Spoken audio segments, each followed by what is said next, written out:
Hello मेरे educators, कैसे हैं आप लोग। मैं रॉकी भारद्वाज आप सभी का स्वागत करता हूं मेरे यूट्यूब चैनल में जिसका नाम है ट्रू एजुकेटर।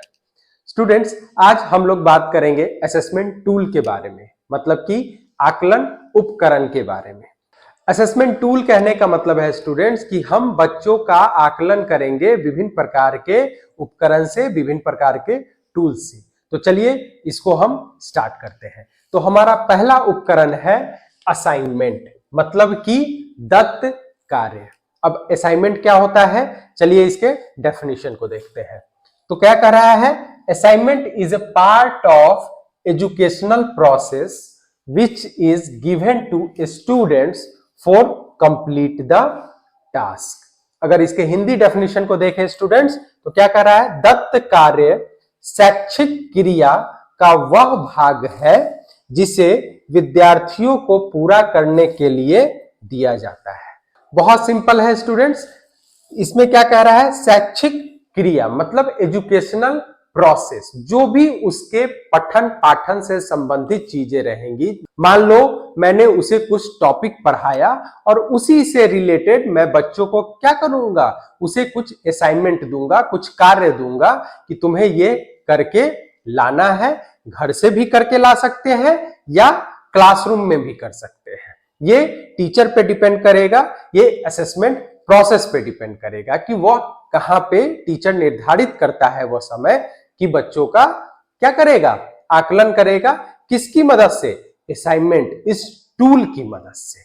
ठीक है, तो असाइनमेंट कहने का मतलब सिंपल सी बात है कि हम एक टास्क बच्चों को देते हैं। वो टास्क बच्चे घर से भी करके ला सकते हैं या क्लासरूम के दौरान भी कर सकते हैं। ठीक है स्टूडेंट्स, अगर हम इसके कुछ कैरेक्टरिस्टिक्स को देखें, विशेषताएं को देखें, तो ये क्या कह रहा है कि असाइनमेंट डेवलप राइटिंग स्किल, मतलब लेखन कौशल का विकास होता है। जब टीचर बच्चों को असाइनमेंट देता है, कोई दत्त कार्य देता है, तो बच्चे क्या करते हैं, घर जाके उसको लिख के लाते हैं, है कि नहीं। तो जब बच्चे अगर लिख के लाएंगे कुछ चीज को, तो क्या होगा, उनका लेखन कौशल डेवलप करेगा, राइटिंग स्किल डेवलप होगी। ठीक है, अगर हम इसके सेकंड कैरेक्टरिस्टिक्स को देखें, तो सेकंड कैरेक्टरिस्टिक्स क्या कह रहा है, it helps to develop personal ability and personal skill, मतलब व्यक्तिगत क्षमता और व्यक्तिगत कौशल का विकास होता है। व्यक्तिगत क्षमता कहने का मतलब है कि हर स्टूडेंट्स का अपना अपना थॉट होगा। ठीक, अगर मैंने उसे कुछ टास्क दिया है तो वो हर बच्चा क्या करेगा, अपना अपना सोच से उस चीज को करके लाएगा, लिखेगा उस चीज को, तो पर्सनल एबिलिटी उसकी डेवलप होगी। दूसरा क्या है, पर्सनल स्किल डेवलप होगा, मतलब हर स्टूडेंट वह कार्य करके लाएगा तो हर कुछ ना कुछ अपने तरीके से लिखेगा, है कि नहीं। तो उसका व्यक्तिगत स्किल भी डेवलप होगा और व्यक्तिगत एबिलिटी भी डेवलप होगा। ठीक है, अगर इसके हम नेक्स्ट पॉइंट को देखें, तो नेक्स्ट पॉइंट क्या कह रहा है कि रेगुलर स्टडी हैबिट डेवलप, मतलब निरंतर अध्ययन का विकास होता है। असाइनमेंट के मदद से हम बच्चों में निरंतरता को देख सकते हैं। मैं अगर कोई टॉपिक को पढ़ाया और बच्चों को क्या बोला, जाओ इसको घर से करके लाना, बच्चे जाएंगे, उसको पढ़ेंगे, फिर उसको अच्छे से असाइनमेंट बना के लाएंगे या उसके बारे में डीप स्टडी करके आएंगे और उसके बारे में विभिन्न जानकारियां प्राप्त करेंगे। तो इससे क्या मतलब है, उसमें नॉलेज का क्या हो रहा है, डेवलपमेंट हो रहा है, वो रेगुलर स्टडी कर रहा है। तो एक बच्चे में रेगुलर हैबिट बनाने के लिए अगर मैंने उसे क्लासरूम में कुछ पढ़ाया तो उसको घर के लिए भी कुछ कार्य देना आवश्यक है कि वह घर पे जाएगा और उस चीज को डीपली पढ़ेगा और उसके बारे में इंफॉर्मेशन, नॉलेज को क्या करेगा, कलेक्ट करेगा। इससे उसका रेगुलर हैबिट भी डेवलप होगा। ठीक, अगर इसके हम नेक्स्ट पॉइंट को देखें स्टूडेंट्स, तो नेक्स्ट पॉइंट क्या कह रहा है कि पर्सनल थिंकिंग क्या होगा, डेवलप होगा। सिंपल सी बात है कि पर्सनल मतलब व्यक्तिगत। अगर क्लासरूम में 10 बच्चे हैं तो क्लासरूम के हर बच्चे का अपना अपना सोच होगा कि नहीं, और वह जाके उस कार्य को अपने ढंग से करके लाएंगे। तो इससे क्या हो रहा है, पर्सनल थिंकिंग, बच्चों की खुद की मानसिकता क्या होगी, जनरेट होगी।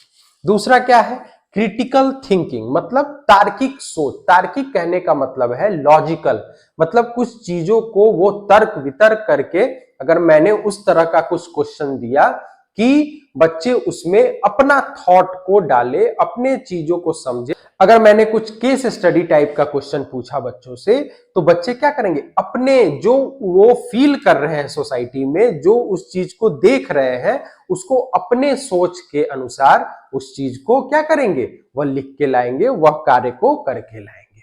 समझ में आ रहा है? तो इससे क्या होगा, उनका तार्किक सोच भी क्या डेवलप होगा। ठीक है, तो नेक्स्ट क्या है, डाइवर्जेंट थिंकिंग। डाइवर्जेंट थिंकिंग कहने का मतलब है कि हम अपसारी चिंतन की बात कर रहे हैं। मतलब बच्चे के पास अपॉर्चुनिटी रहेगी कि वह विभिन्न जगहों से, विभिन्न तरह के सोर्सेस से वह जानकारी को एकत्र करे, वह चीजों को समझे और तब उसका आंसर दे। डाइवर्जन कहने का मतलब वही हो गया स्टूडेंट्स कि अगर बल्ब जलता है तो बल्ब का प्रकाश क्या होता है, चारों तरफ फैलता है।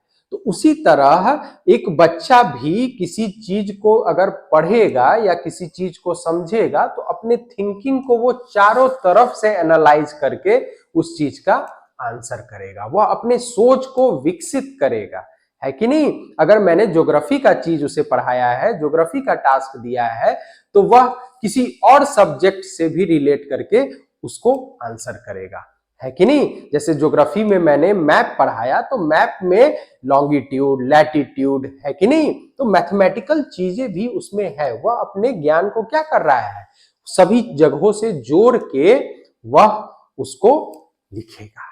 ठीक है, तो असाइनमेंट की मदद से ये सारी चीजें बच्चों में विकसित कर सकते हैं। ठीक है, तो यह एक छोटा सा पॉइंट था जो आपके बीएड एग्जामिनेशन में रेगुलरली पूछ देता है, 2 से 5 नंबर में आ सकता है यह सवाल। तो इसको अच्छे से कर लेंगे। इसके कैरेक्टरिस्टिक्स को भी डेफिनेशन में लिख सकते हैं या उसको विस्तार करके लिख सकते हैं।